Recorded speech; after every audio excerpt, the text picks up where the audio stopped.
Okay.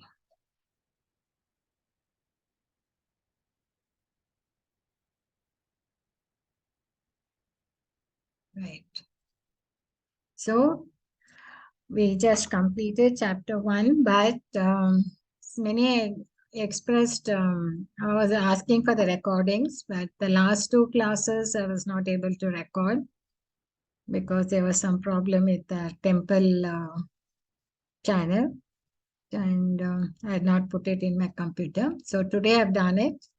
So what I'll do is I'll just do a little longer recap on the last 2 sessions, and then take up the chapter 2. Contents of the Gita summarized. We'll see what Krishna is going to give for the argument, solutions for the doubts which Arjuna has raised. Before that, let us pay obeisance to Sri Radha Govinda. Okay. Om Ajnana Timirandasya Nanakashalakaya Chakshurmitam Mena Tasmai Shri Gurave Namaha Sri Chaitanya Manobishtam Stapitam Mena Bhutale Swayam Rupa Kadamayam Dadati Swapadantikam Vandeham Sri Guru Sri Yutapada Kamalam Sri Guru Vaishnamscha Sri Rupam Sagarajatam Sahagana Raghunatham Vittam Tam Sajivam Sadvaitam Savadutam Parijana Sahitam Krishna Chaitanya Devam Sri Radha Krishna Padan Sahagana Lalita Sri Vishakana Vittam Scha He Krishna Karuna Sindho Dino Bandho Jagat Pate Gopesha Gopika Kanta Radha Kanta Namostute Tapta Kanchana Gaurangi Radhe Vrindavaneshwari Vrishabhanusute Devi Pranamami Hari Priye Vancha Kalpaturabhyascha Kripa Sindhu Cha Patitam Nam Pavnebhyo Vaishnavyo Namo Namaha Namo Vishnu Padaya Krishna Prasthaya Bhutale Srimati Bhakti Vedanta Swamiti Namine Namaste Saraswate Deve Gauravani Pracharine Nirvishesha Shunyavadi Paschateshatarine Jayo Shri Krishna Chaitanya Prabhu Nityananda Shri Advaita Gadadara Shri Vasadi Gaura Bhakta Vrinda Hare Krishna, Krishna Krishna, Hare Hare, Hare Rama, Rama Rama, Hare Hare. So let us start. So this is what was done in chapter 1. That was, it was the introduction. How we introduced we saw the reactions of 3 personalities. That is Dhritarashtra, Duryodhana and Arjuna. And Dhritarashtra asks Sanjaya, what are my sons and Pandavas are doing? So he answers the reaction of Duryodhana, then he's talking about Arjuna. Right? Now, then when Arjuna goes in the middle of he asks Krishna to take the chariot to the middle of the battlefield so that he can see who all have come to fight. That is to cite the thing. Then he gives the reasons very logically in a sequential manner about things. So what were the 4 reasons he gave? Anybody remembers?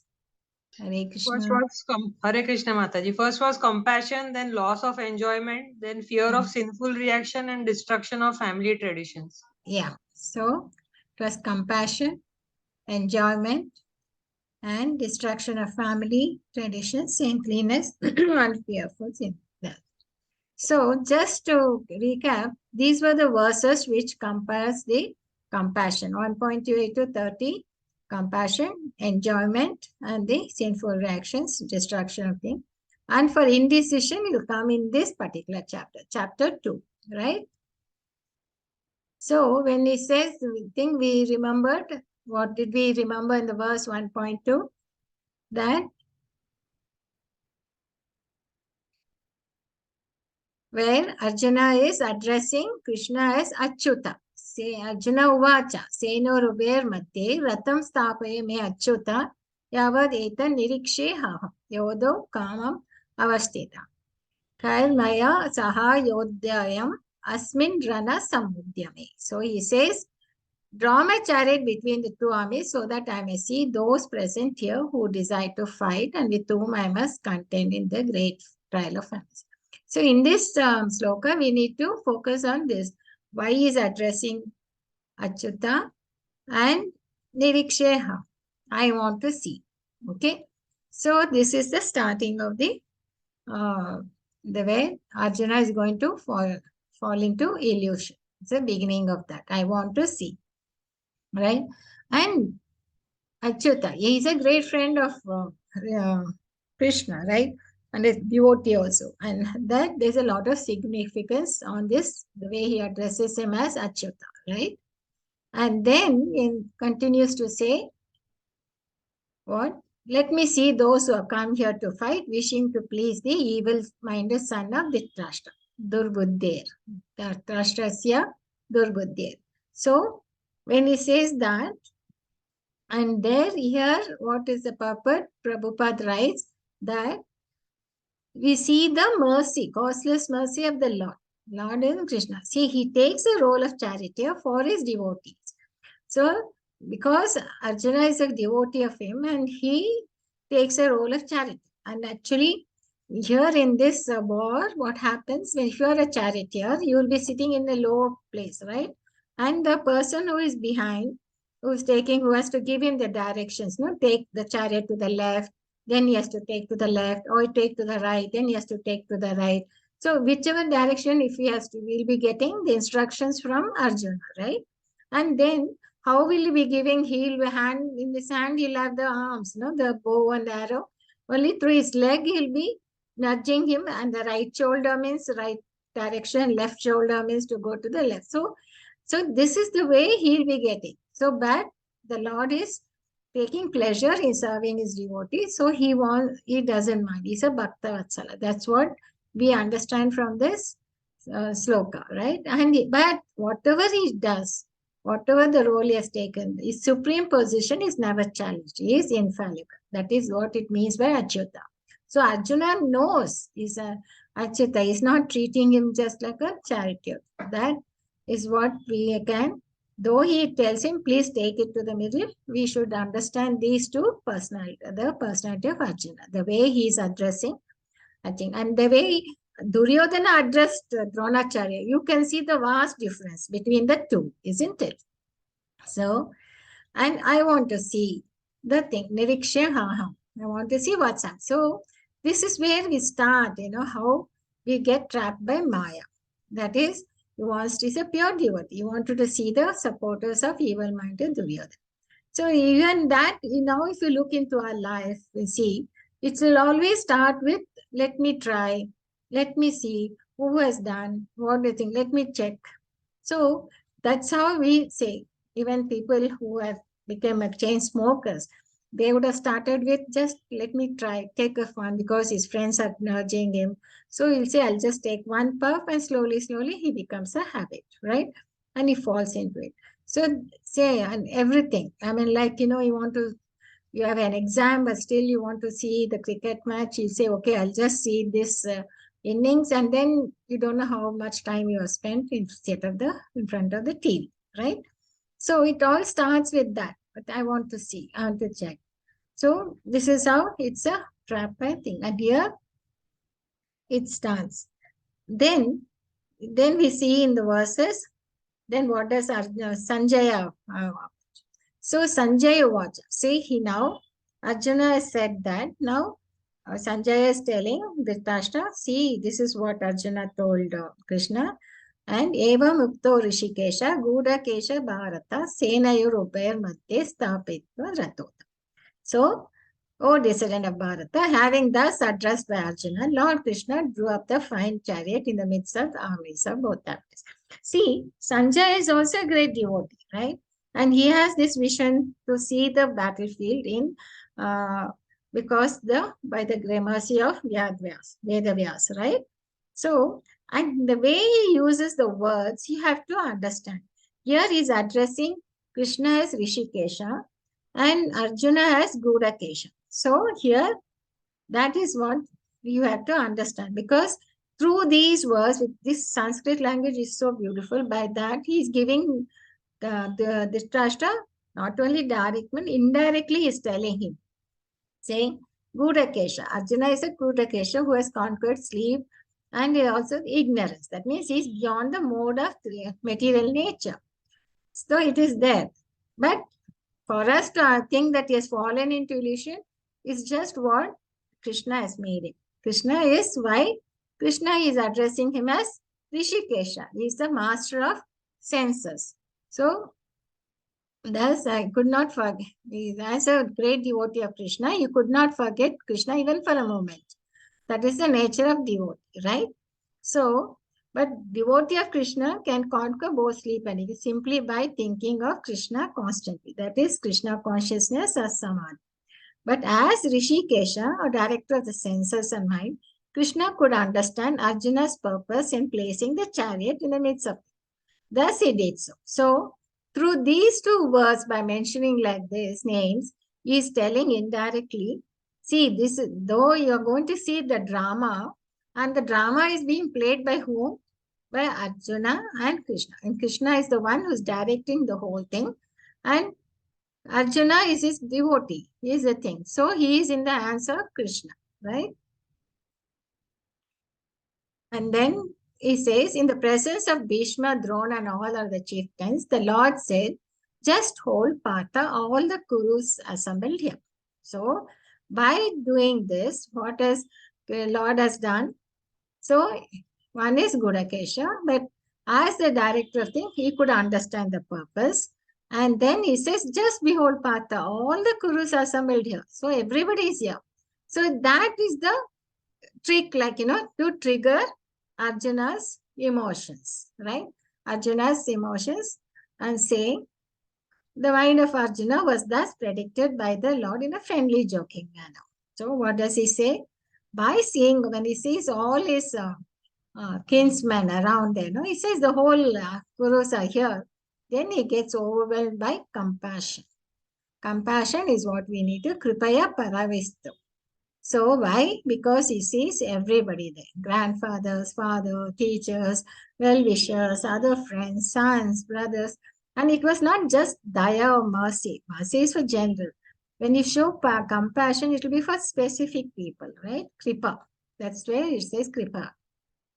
So that's, and from these verses only you can see the link from how his reasoning goes, logically from one reason to the other reason and all that. So he starts off with Kripaya. So he says, Arjuna could see within the midst of armies both parties, his fathers, grandfathers, teachers, maternal uncles, brothers, sons, grandsons, so his fathers. So relatives were like Burishava were his father's contemporaries. Grandfathers were Bhishma, Somadatta. Teachers were Dronacharya, Kripacharya. Maternal uncles like Shalya, Sakuni.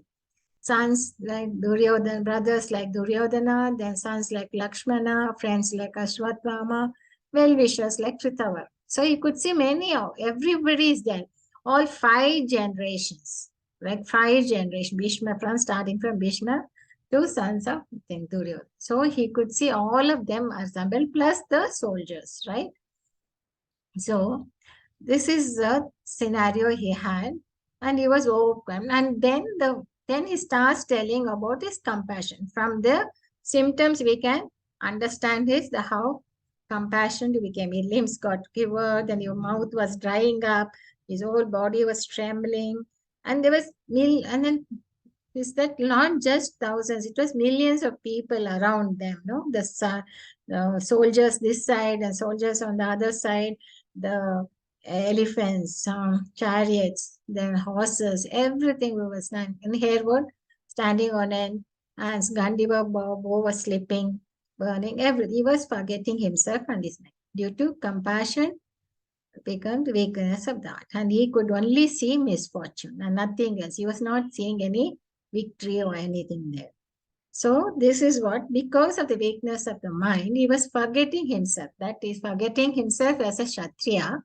He was more into the a relationship. He was saying, oh, my kinsmen are here, my friends are here, my relatives. So that puts him into losses of mental health. And what he could see, nimitta viparitani, that is frustration. He sees only reverse. He's not going, even if it's a victory, he feels it's not going to give him joy. Okay, it is reverse. That's what happens when we are materially attachment is excessive.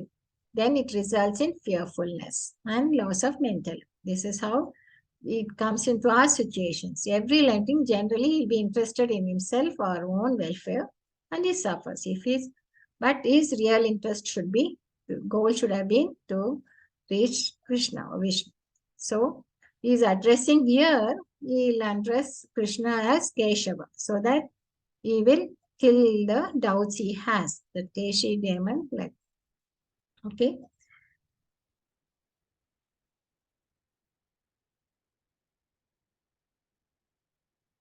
So here, overwhelmed with compassion, Prabhupada writes that Acharya, any man who has genuine devotion to the Lord has all the good qualities which are found in godly persons or in demigods. Whereas the non-devotee, however advanced he may be in material qualifications, education, culture, he will lack godly qualities. Okay. And why? And excessive attachment, these are the two things which we may understand here, results in fear and loss of equilibrium. So when a man sees only frustration in his expectation, he thinks, why am I here? Why this is happening? What is this? And because he's only thinking, interested in himself and his own welfare. So he is always in anxiety.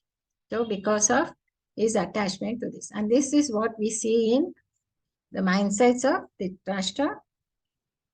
He was only thinking of himself. Only about himself is the thing. And he was only asking what my sons are doing and Pandavas. He was distinguishing. He was partial to them. He should have been, as a king, he should protect all his citizens. And also as a guardian to his brother's children, he should have taken care of them. But he was very, very attached to the throne. He wanted to be the king all the time.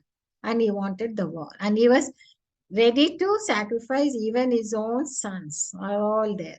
So he was spiritually blind. Though he had the association of Bhishma Dev, Vidura, and he was in the when he was brought up in the royal palace, everything. He was not that he didn't have all the only thing is he was physically blind. Because of that, he could not be made king, but he was spiritually blind. So the selfishness. And Duryodhana was the other end. He was evil-minded. Not only his brothers, he even was ready to sacrifice his own friends and well-wisher and everything. He will go to any extent. Even to, was very vindictive. And he was fearful. And here, Dhritarashtra's fear is that whether the battle win, whether I will not lose my throne. That was his selfishness. And here he was more evil-minded, like he was going and talks vindictively to the guru. See, he goes, when the minute he sees the military complex arranged by the Pandavas, he became fearful and he was not, but he was scared. He was scared. So he was, because he was not depending on his own strength. He was depending on the strength of Bhishma Dev, Dronacharya and others. And he wanted the kingdom and he didn't want to lose that. So hook or crook, he wanted to have it. And he didn't want to give anything to Pandavas. And in that he goes in a fighting spirit to Dronacharya and how vindictively talks to him. He's your student who has come and done it. So this is what we see, overconfident and selfishness. But here Arjuna is totally opposite. He's feeling compassion. He's feeling, because he's a devotee and he's a pure devotee and he'll be kind. But then here he says, I want to see, and he gets slowly the illusion starts, the middle, because now it is, his selfishness is not to him alone. His selfishness is towards the entire extended family, right? He doesn't want to kill his own kinsmen to put into it. So Maya, here what we see is, it's so powerful that it can bewilder even a learned man about his duty. What was the duty of Arjuna? He is a Kshatriya. He had the moral codes that he had forgotten now. What did he forget? That Kshatriya dying in battlefield under Krishna orders, they will eligible to enter higher planets. Okay? Even renounced order, life devoted. So they are, when the Kshatriya dying in battlefield is good. It's not bad. Whereas, but here he was getting attracted to the bodily relations. So he was showing his attraction to bodily relations and he wanted to be happy. He says, how I can be happy by killing relatives. Here, it was not demons or anything he's going to fight. He was going to fight with his own kinsman, his own king. That's why he keeps on saying Swajana, my kinsmen, my relatives, my well-wishers, my friend, my grandfather, my guru. And he says there won't be any happiness in killing them. So he starts with that. And then he doesn't want to fight. So he says it's much better to go to a forest. So this is how his thinking starts process, like a living entity, like the conditional soul, right? So his thought process goes in this direction, right? And we see a wonderful analogy put by Prabhupada. I'm not hungry. I'm not going to cook. Okay. And then we see how he addresses Krishna as Govinda. Your, what avail? There won't be any, avail to us our kingdoms, happiness, life, and all these we may desire are now arrayed in this battlefield. Then he's talking about Madhusudana. It's not the demon Madhu here, it's our own kinsman here. Therefore, why I should kill them, though I may survive. Then he's thinking, Janardana, you're the maintainer of all creatures. I'm not prepared. You do everything. So this is how his thinking process there. Okay. And here, then comes, he starts with compassion and then he looks at his kinsmen and then he says, there's no enjoyment. How I can be happy when they're all, and even if I win, they won't be there to enjoy with. And then he goes to next step further. Killing his own kinsman is papa. It's a sinful. He says, papam evasya tasman atvaitam attatya tasman naraha vayu ahantam. So, Drishtashram sabandhavan swajana. See, again he uses swajana, my kinsman, kekatam atva sukhinam syam madhav. That means by killing them, will I be happy? Still, sin will overcome us if he slays such aggressors. He's not talking about general aggressors. He says such aggressors. Therefore, it's not proper for us to kill the Samdrishtashtra or a friends. What would we gain? Oh, Krishna, husband of the goddess of fortune. How could we be happy by killing our own kinsman? So he says there's a path. So he's not, he's talking like a religious person, isn't it? So that is what we see. So here, the purport Prabhupada writes that aggressors, they are king. This is from the Shastras. Artha Shastra says there are kings kinds of aggressors, the poison giver, one who sets fire to the house, one who attacks with deadly weapons, one who plunders riches, or one who occupies another's land, or one who kidnaps another's wife like Ravana. So all these kind of aggressors, it is, the Shastra says, they can be punished, they can be killed. There won't be any sinful reaction. But, and here Duryodhana has done all that. He gave poison to Bhima, he set fire to the house, he attacked them with deadly weapons, he plundered their riches by gambling, and he is occupying the other's land, he doesn't want to give them, and also disrobed Draupadi and all that. So it's not that is something, but what are they? They are his kingsmen. The others, Bhishma, Deva, and all are things. So Dharma Shastra says you have to protect your family and you should be protector of them, give protection to them. So one Shastra says you kill all the aggressors, there's no sin. The other one, Shastra says, if you're kinsmen, you can, it is a sin to think. So Kauravas did all kinds of things on Pandavas, hence killing them would not give any sinful action. But Dharma Shastra says it's your family members, you have to give protection and you're going to kill them. That also, such aggressors, Arjuna is telling, such aggressors will be sinful. So, and he's addressing Krishna as Madhava, because by doing this, he's going to get only papa, he's going to get misfortune. But he is but he never gives misfortune here. It's a Madhava. Why are you giving me misfortune? So this is what the reasoning. And what he sees in them, he says they are greedy. They are greedy, so they are ready to fight and kill each other. And he can, and also now he says if this happens, this war, and because the thing, there'll be a destruction of families. And how he goes logically from that, finally comes to that, this is not benefit in participating in this. So there he mentions greed, lobha, pata. That is what they are. You can satisfy the hunger or thirst by eating or drink.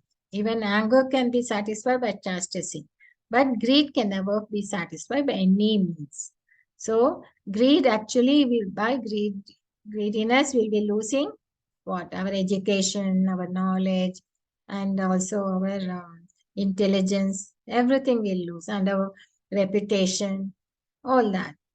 Just becoming by greed, because we'll be always desiring more and more and more, and we'll go to any extent to get it. And here there's another thing to see here, obligation.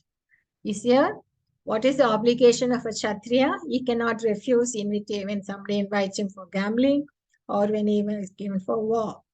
So, but he is saying, Arjuna is saying, in this thing, the effect is a blind of effect of this child. What happens? There'll be some evil consequence. So, if you are obliged to buy for your family member or obliged to do something for your friend, and you see that doing that is going to have an evil effect, then you are not you need not do it. That's what Prabhupada writes in the purport. He says, if obligation is actually binding, then the effect is good. But when the effect is otherwise, then no one can be bound. So we don't have obligations. So this is what we see here. We learn from this. So here Arjuna says, I can see the evil effect, so I'm not going to fight. They might be blind, but I am not blind. There is a destruction of dynasty, because the elders won't be there, and they are the ones who are going to guide the family members, the younger generation. So that the younger generation will be taking to irreligious path, because there's nobody to stop them, or chastise them, or to guide them and think. Like for some example, like responsible purifying process, Shraddha. And if you don't give the Shraddha to the elders, then they become these processes, many traditions which they will be guiding, the young members will not know, and they will take to irreligious path, and they will lose their chance for spiritual salvation. Okay, and here he talks about, further he gives the responsibilities, how young members will become irreligious, and when they are religious, then they'll be irreligions will prominent in the family, and the women get polluted because they also follow what their husbands are doing, and that will create unwanted progeny, Varna Shankara, and that will destroy, and there'll be irresponsible leaders also in the creating chaos in society, and there'll be war and pestilence. And because of the Varna Shankara, their ancestors are not delivered, and they will destroy the family tradition, so many welfare activities. And both require protection. So good population depends on faithfulness and chastity of women. So this is not applicable to someone who has taken shit. So he says, heard from the nothing. And we also saw in the purport, there was a question raised there, why the Chanakya, for both children and women require protection. According to Chanakya, this. So here, what is thing we have to understand here is, there was quite a discussion then, isn't it? So here, one thing we should know is, we should understand the context in which the scriptures are written. And these scriptures are for, especially now what we're talking about is a society, sociology, right? This is the thing. And in this context, we are talking about general, women in general, right? And also, what we are talking here is we have two bodies, right? Women's body and the men's body. And both of them are similar only in their souls. When you look from souls, the aspect of souls, they are souls, so they're similar. But the bodies are different. Not only the gross body, the physically, but even the subtle body. Subtle body is also different from if you have a women body or a man's. Subtle body consists what? Mind, intelligence, ego, false ego, right? So, in some in a particular situation, the way they react, the women's body or the one with the man's body, depends on the subtle body also, isn't it? How they react to the situations. And in some, and there are both advantages and disadvantages in these both. Just like you have two cars, you say, it's a four-wheeler or a two-wheeler, both are used for traveling, right? But they have their own advantages and disadvantages. But women are generally, they are more of emotional intelligence is, they have emotional intelligence more. And whereas men's intelligence will be more of rational intelligence. Why? Because women have the task as an important task to bring up the children. They have to be gentle, they have to be caring, and they have to this. So that is given in that's the nature. See, these bodies are not made by us. It's made by the material nature, by the Lord. That's how it has been made, right? So, and they can cultivate in circumstances, they might cultivate more of rational intelligence and karma, because the situations might be there like that for women to take up, or men have to take up, cultivate the emotional intelligence. But by nature, this is the more of emotions. So when you have situations like this, when they have to take up decisions based on emotions, then how do they decide? So that is what here he says, that kind of generally they're not intelligent. It's only from that angle, from the social point of view. Okay. So we have to understand that way. And it's not from all angles, only from a particular angle. This is what, and here in this particular section, we are talking about the social setup. We are not talking of everything. Okay, in the social setup, this is how it is. Okay, so we should understand that way. And then we come back, how family thing. And then now Arjuna is based his argument not on his own personal experience, but on what he has heard from the authorities. Okay, and real factual knowledge without being helped by the right persons who is already established in that knowledge.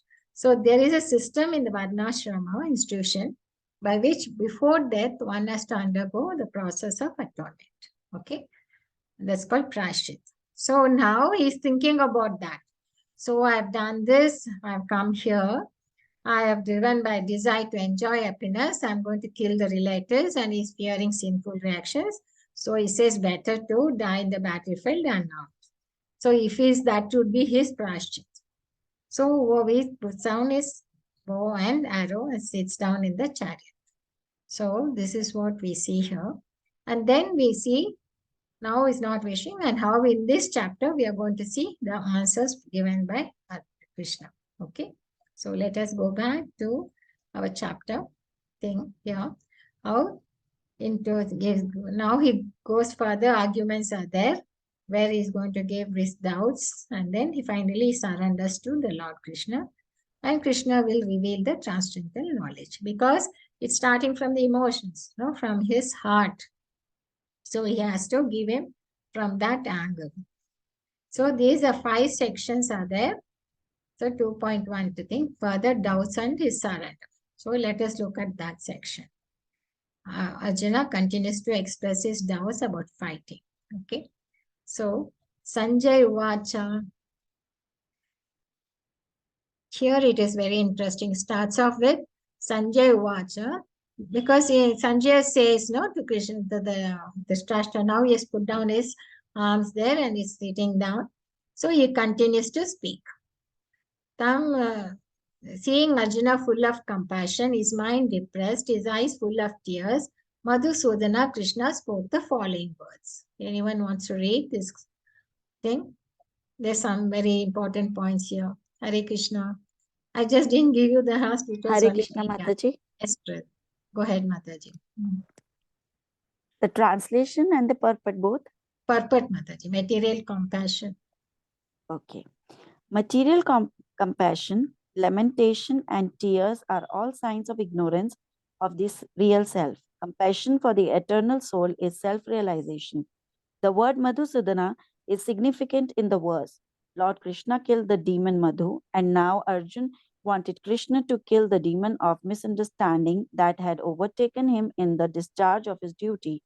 No one knows where compassion should be applied. Compassion for the dress of a drowning man is senseless. A man fallen in the ocean of nescience cannot be saved simply by rescuing his outward dress, the gross material body. One who does not know this and lament for the outward dress is called a Shudra, or one who laments unnecessarily. Arjun was a Kshatriya and this conduct was not expected from him. Lord Krishna, however, can dissipate the lamentation of the ignorant man, and for this purpose the Bhagavad Gita was sung by him. This chapter instructs us in self realization by an analytical study of the material body and the spirit soul, as explained by the Supreme Authority, Lord Shri Krishna. This realization is possible when one works without attachment to fruitive results and is situated in the fixed conception of the real self. Hare Krishna Mataji. Hare Krishna. So he starts off with saying about the material compassion. Okay.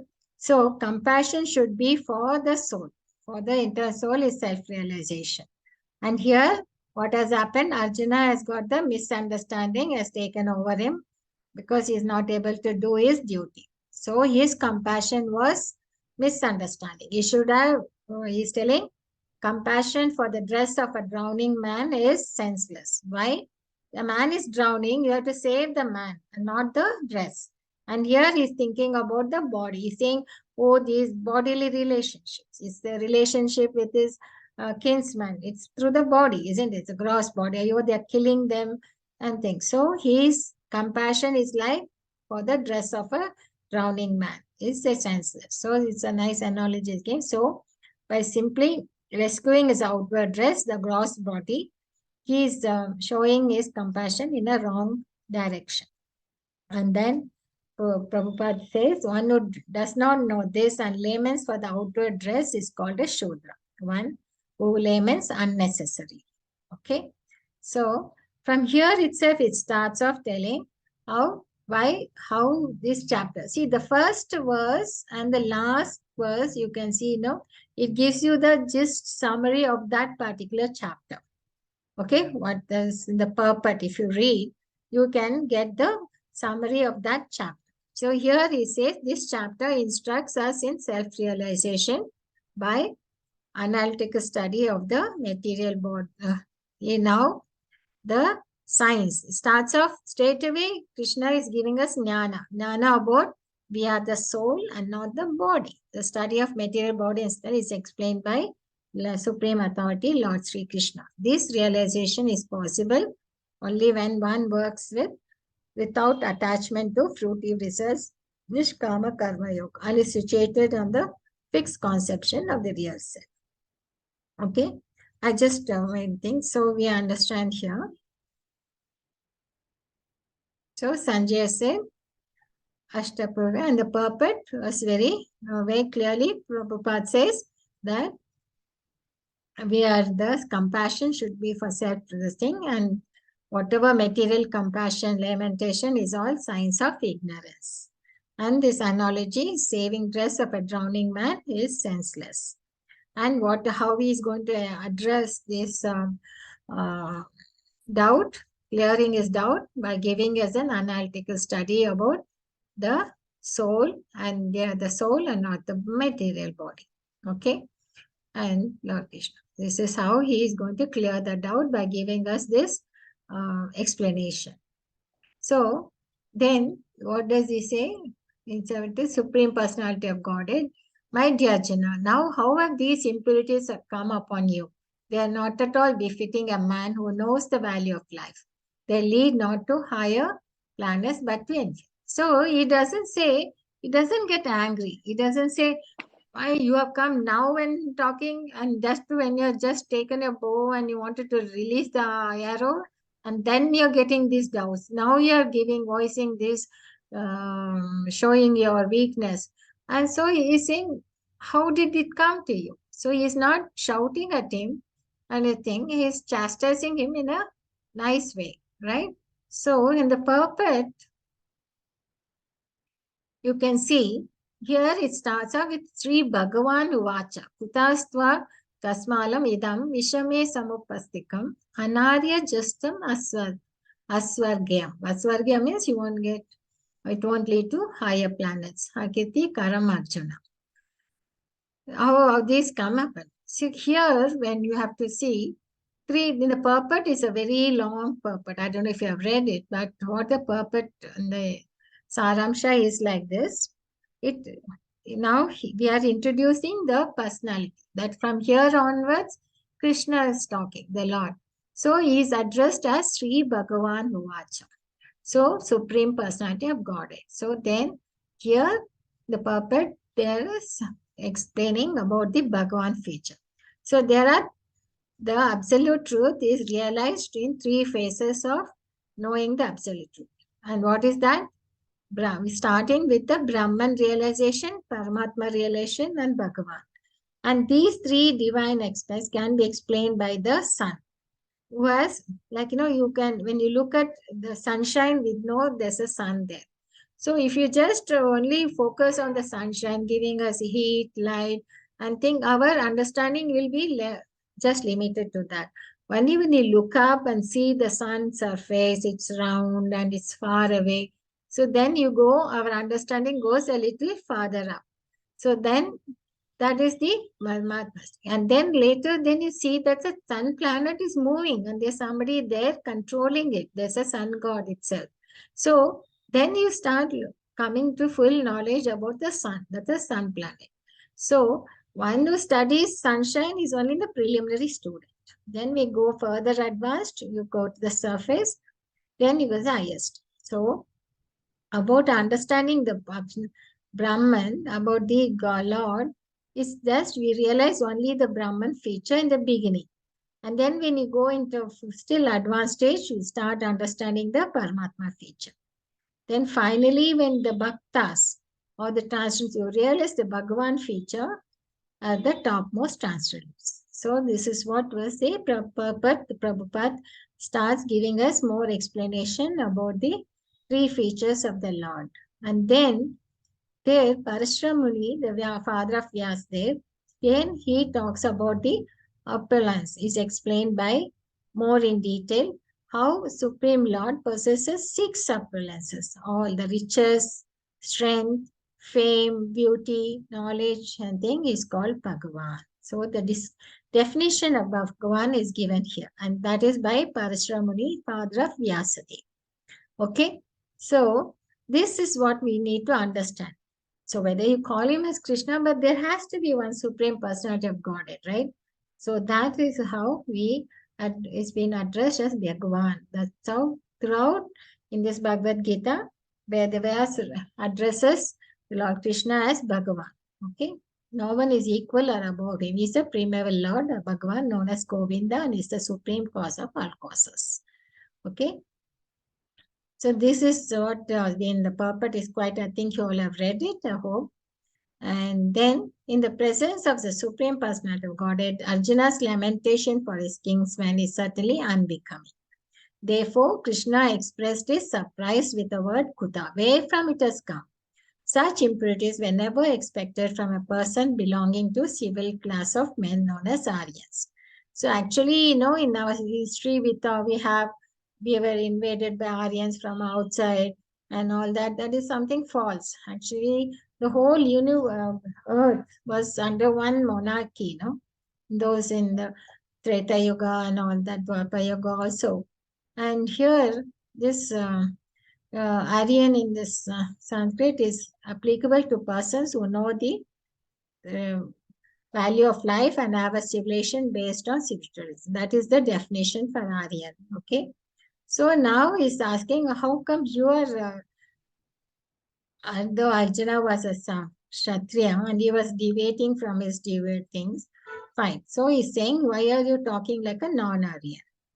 So he did not approve of his so-called compassion of Arjuna for his kinsman, right? Then continues to say, O son of Pritha, do not yield to this degrading importance, does not become in you, give up such petty weaknesses of heart and arise, O chastity of them. So he's not scolding him down. He says, a very friendly manner, he's chastising him, why are you giving up this weakness? And what is Arjuna's reply? O killer of enemies, mother, how can I contract with arrows in battle men like Bhishma Deva and Dronachari who are worthy of my worship? He says, they are my virtue of worship. So how can I kill them? My grandfather and Dronachari. And you are not faced like that. Whereas I am faced with people like that to fight. And it would be better to live in this world by begging than to live at the cost of lives of great souls who are my teachers. Even though desiring worldly gain, they are superiors. If they are killed, everything we enjoy will be tainted with blood. So that's what he says, right? And what does Prabhupada writes in the thing? So respectable superiors like Bhishma, grandfather and Dronacharya, teachers are always worshipable. Even if they attack, they should not be counteracted. This is the general etiquette that we superiors, we are not offered even a verbal fight. Normally, that's what I don't. But nowadays, we all talk back to our parents and all that. But in those days, even older days, we were very never is to talk back to our elders. So even if they're sometimes harsh in behavior, they should not be harshly treated. So then, how is possible for Arjuna to interact? Would Krishna even attack his own grandfather, Ugrasena, or his teacher? So he's trying, indirectly, he's asking Krishna, will you do it? Thing. How can you ask me to counteract the people like men like Bhishma and Drona? So he's continuing with his argument. And then he says, according to scripture course, a teacher who engages in abominable action and has lost his sense of discrimination is fit to be attacked. So in the purport, Prabhupada writes, when you can not follow your guru. So when the guru himself is doing some sinful action and is not knowing what is right and what is wrong, then he's no longer a teacher for us. And here, Bhishma Dev and Dronachari, they have taken the side of Duryodhana. That means they have not shown discrimination. They knew what was right and was wrong, but they took their side. So fighting with them is not wrong. Okay. So, but what is what is Arjuna feeling? But he's not thinking like that. He's still thinking they are my superiors and have lot thing. It is right. As per Dharma, you can fight them. Okay. But under the circumstances, they lost the respectability of teachers. But Krishna is thinking, nevertheless, they remain his superiors. They might have done anything wrong, but still they are my superior. And therefore, to enjoy my material profits after killing them would be mean to enjoy spoils tainted with blood.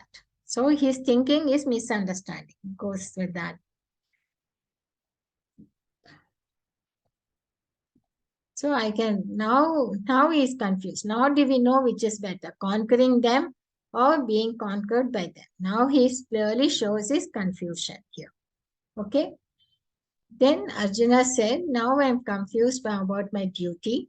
I am a disciple and a soul surrendered unto you. Please instruct. So now what happens? The relationship joins. Let us see what is the purpose here. So Arjuna did not know whether he should fight and risk unnecessary violence, although fighting is the duty of the Kshatriyas, or whether he should refrain and live by bhakti. So this is the situations which we might not, our duty may not be fighting in the battle, but we might have certain duties to do. Okay. So then when it comes to some crossroad, when we get into some confusion, then we don't know whether to follow or carry out our duty or not carry out. So if he did not conquer the enemy, then only option would be for him is to begging. And that you, the Kshatriya, cannot do that. And nor was there certainty of victory because either side might emerge victorious. It's not that only his side will become victorious. And he's saying, even if victory awaited them, the sons of Dhritarashtra died in battle. It will be very difficult to live in their absence. So he's thinking that we is the cause of their death. So he's thinking it will be sad and he may not be able to enjoy the victory. So under the circumstances, that would be another kind of defeat for them. All these considerations by Arjuna definitely prove that not only was a great devotee, but he was also enlightened and had complete control of his. So his desire to leave begging, although he was born in thing, it shows a detachment. Okay? So Prabhupada, now what Prabhupada writes in this, that it's fit for liberation. That means it's fit for getting the knowledge on self-realization. Unless the senses are controlled, there is no elevation to platform of knowledge. And without knowledge and devotion, there's no chance of liberation. So Arjuna was competent in all attributes over and above his mental enormous attributes in material relationships. So now we can go to the thing. Now, anybody read? This is a very important sloka, finally. Hare Krishna. Anybody Hare can Krishna chant? Mataji. Karpanya dosha. कार्पण्य दोषोपहत स्वभाव पृच्छामि त्वां धर्म सम्मूढ चेता यच्छ्रेयस्या निश्चितं ब्रूहि तन्मे शिष्यस्ते अहं शादि मां त्वां प्रपन्नम्. So Now I am translation. confused. Now I am confused about my duty and have lost all composure because of misery weakness. In this condition, I am asking you to tell me for certain what is best for me. Now I am your disciple and a soul surrender unto you. Please instruct me. To Hare read Krishna. the first paragraph, Mataji. By nature's own way, the complete system of material activities is a source of perplexity for everyone. In every step, there is perplexity, and therefore it behooves one to approach a bona fide spiritual master who can give one proper guidance for executing the purpose of life. All Vedic literatures advise us to approach a bona fide spiritual master to get free from the perplexities of life, which happen without our desire. They are like a forest fire that somehow blazes without being set by anyone. Similarly, the whole situation is such that perplexities of life automatically appear without our wanting such confusion. No one wants fire, and yet it takes place, and we become perplexed. The Vedic wisdom therefore advises that in order to solve the perplexities of life and to understand the science of this illusion, one must approach a spiritual master who is in the disciplic succession. A person with a bona fide spiritual master is supposed to know everything. One should not, therefore, remain in material perplexities but should approach a spiritual master. This is the purport of this verse. Hare Krishna. Hare Krishna.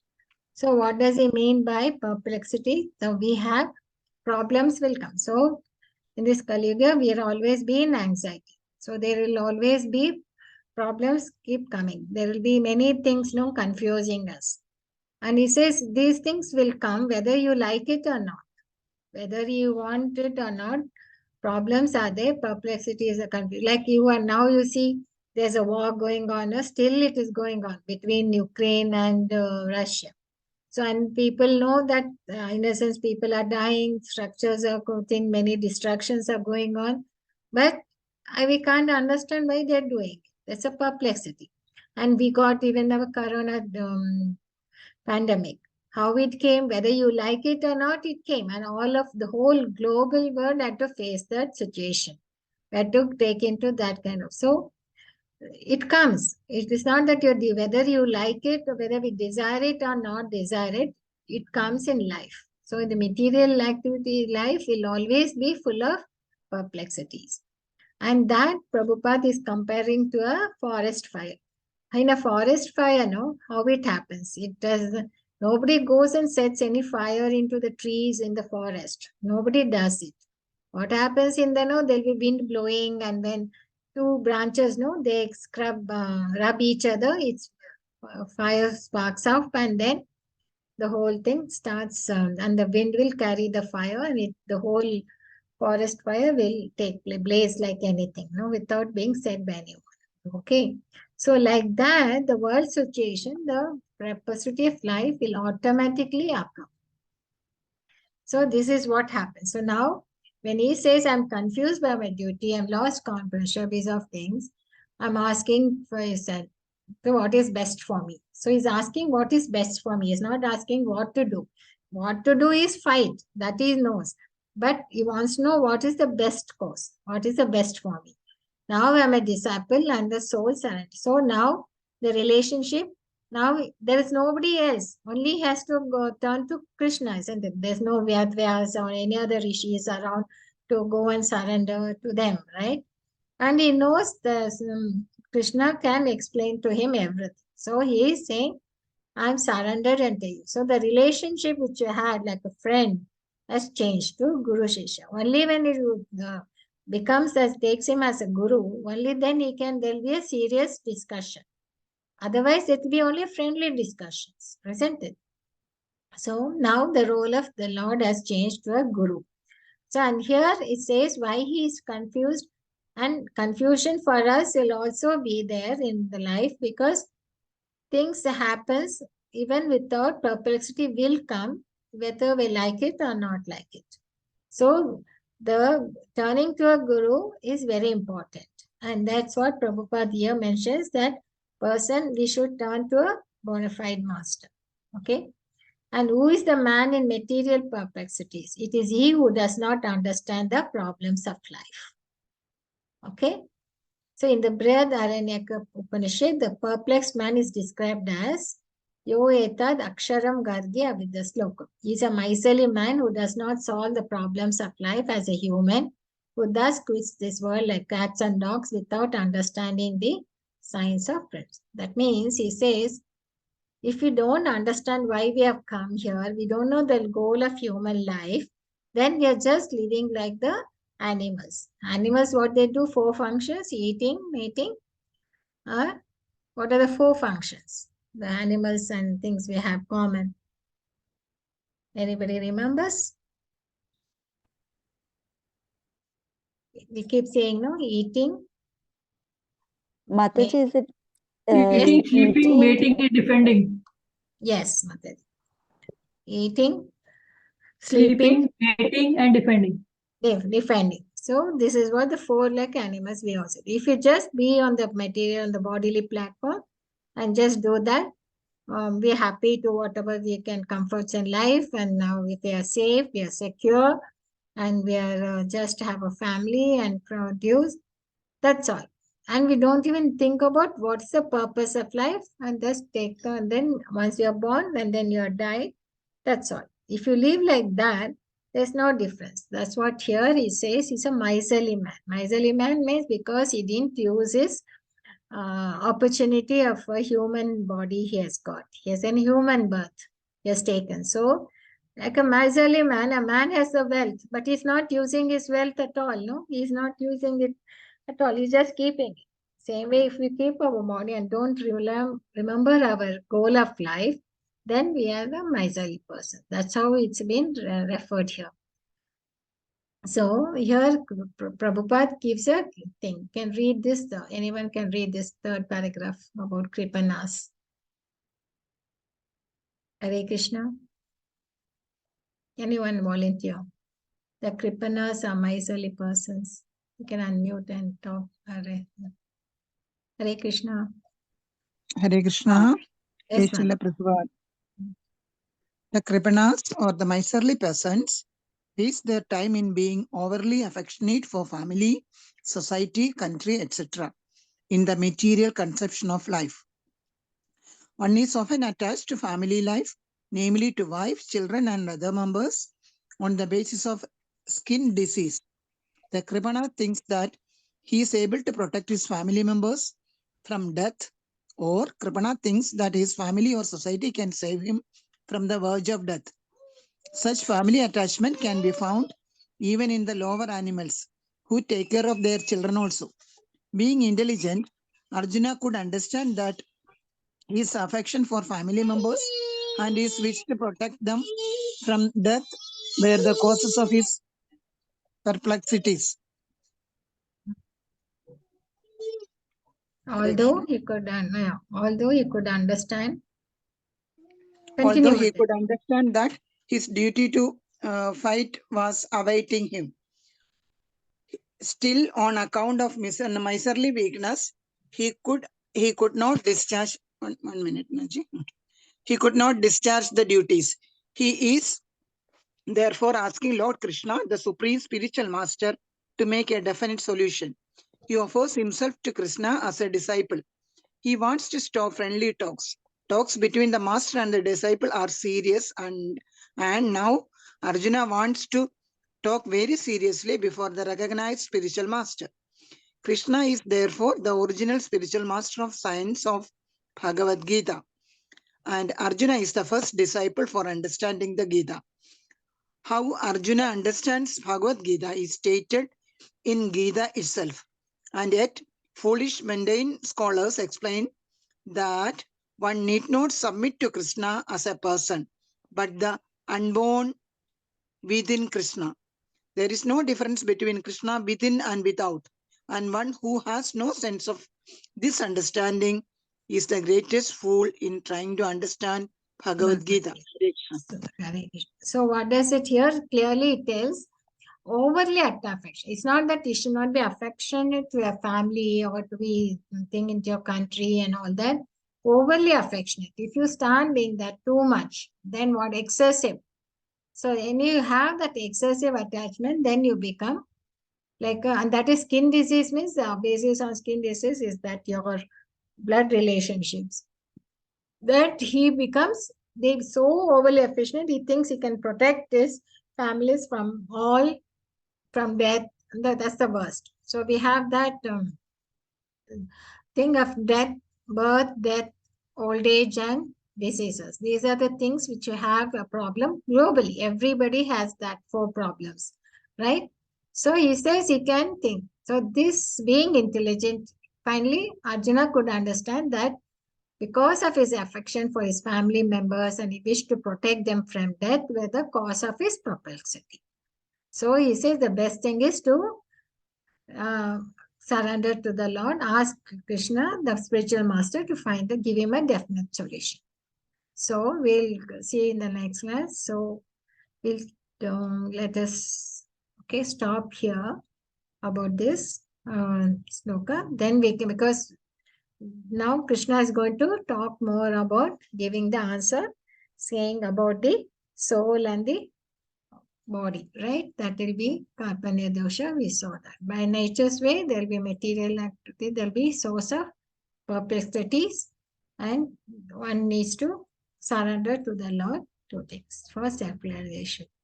Other, if we don't look at the purpose of our life, we'll remain as a kripanas, and it's a waste of we are not able to take advantage of this human life.